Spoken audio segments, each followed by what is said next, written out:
मैंने वजू करना है जोर की नमाज के लिए। आज मैं वजू इंशाल्लाह करूंगा क्योंकि यूरिन बैग खुल गया है, लेकिन मैं अभी यूरिन करके आया हूँ तो मैंने टिश्यू का पैड बना के रख लिया है। थोड़ी देर मैं आपको कर रहा हूँ कि मसल्स जो है शिलिंग होते हैं ताकि उससे कोई कतरा खून का ना बाहर आए, उसका वेट करूंगा। एहतियात बहुत जरूरी है। दुनिया के मामले में हम एहतियात करते हैं, दीन के मामले में एहतियात नहीं करते। फटाफट इस्तिंजा किया आया।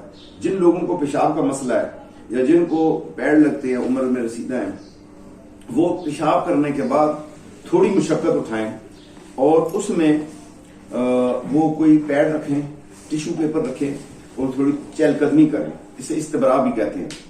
शरीयत का जो इसका इस्तिलाहात में इस्तबरा यानी चलना, खांसी करना, नाफ का दबाना, हर वो अमल किया जाए जिससे पेशाब के कतरे निकल जाए। 2 मिनट नहीं, 3 मिनट लग जाएंगे, 5 मिनट लग जाएंगे, कपड़े पाक रहेंगे। तो आप इस्तबरा करें, टिश्यू पेपर रख लें, आके बैठ से